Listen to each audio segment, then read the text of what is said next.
J'ai terminé la dernière vidéo en vous présentant cette formule. Un individu plus un contexte est égal à un comportement. Ici, nous allons nous intéresser à la notion d'individu. Voici 2 points que je prends en considération lorsque j'observe un individu. 1. Un individu, c'est donc un humain. Et oui, les humains sont complexes, inconsistants et bourrés de contradictions. Mais les humains ont aussi des choses en commun.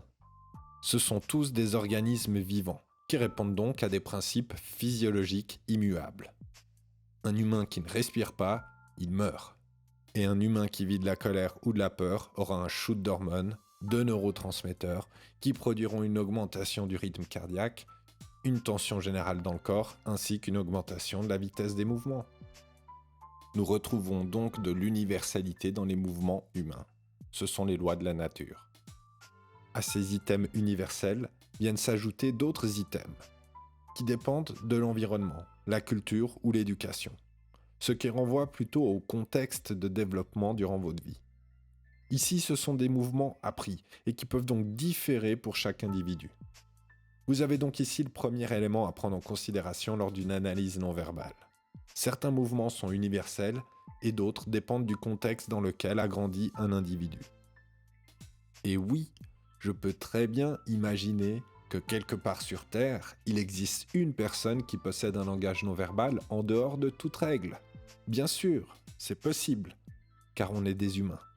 Sur une courbe de Gauss, ce serait une valeur extrême, une exception, qui est donc rare par définition. Est-ce qu'il faut en tenir compte ? Oui, évidemment. Doit-on invalider la méthode d'analyse non verbale pour autant ? Bien sûr que non. 2. La signature non verbale. La signature non verbale désigne la solidification de la façon dont nous exprimons nos émotions. En effet, dans le dictionnaire des mouvements, nous n'utilisons pas tous les items existants. Ainsi, une même émotion peut s'exprimer avec différents items, et nous nous approprions certains items et d'autres pas tout au long de notre vie. J'aime beaucoup cette désignation, signature, car elle exprime bien l'idée que chaque personne utilise des combinaisons d'items qui lui sont uniques. Mais pour aller plus loin, il s'avère qu'un état émotionnel souvent vécu durant sa vie a tendance à s'imprimer dans notre langage non verbal, même quand on ne vit pas l'émotion.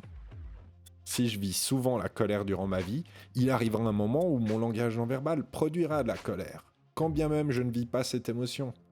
C'est également ça la signature non verbale. Regardez cette personne. À votre avis, elle parle de quelque chose de positif et d'apaisant ou de négatif ?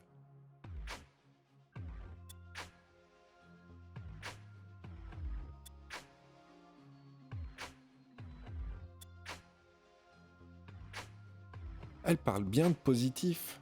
Pourtant, je ne vois que de la colère sur son visage, en permanence. Quand tu es le support, quand on te soutient, quand tu échanges avec la famille, quand tu es là avec les enfants de tes frères, des enfants de tes oncles, tes cousines, tes neveux, c'est la joie. Voici le second élément à retenir. Quand vous observez une personne, il est de bon ton de commencer par identifier la signature non verbale. En fonction de cette signature non verbale, il est même parfois nécessaire d'occulter des items, tant ces derniers sont imprimés dans la signature et ne sont donc pas pertinents pour lire l'état émotionnel de la personne. Avant de finir, voici un petit bonus. Un profil qui peut vous piéger facilement.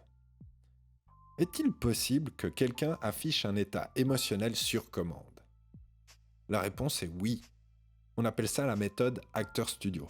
En effet, les acteurs n'apprennent pas les mouvements liés à un état émotionnel. Ils apprennent à réellement ressentir l'émotion qu'ils essayent de jouer. Ainsi, quand un bon acteur fait la tristesse, il est parfaitement cohérent dans son langage non verbal, vu qu'il est allé rechercher l'émotion et qu'il est en train de la vivre.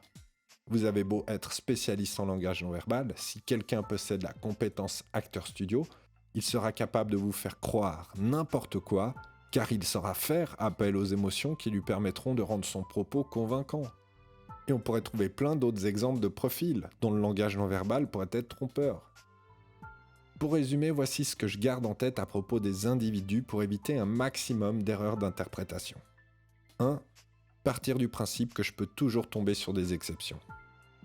Et 2. Identifier rapidement la signature non verbale et en tenir compte dans mon analyse. Je terminerai cette vidéo par une citation que tous les spécialistes en langage non verbal connaissent. Elle fait référence à la signature non verbale. Comme cette dernière s'imprime avec le temps dans nos comportements, ce que nous avons l'habitude de dire, c'est que à 20 ans, on a la gueule qu'on a, et à 40 ans, on a la gueule qu'on mérite.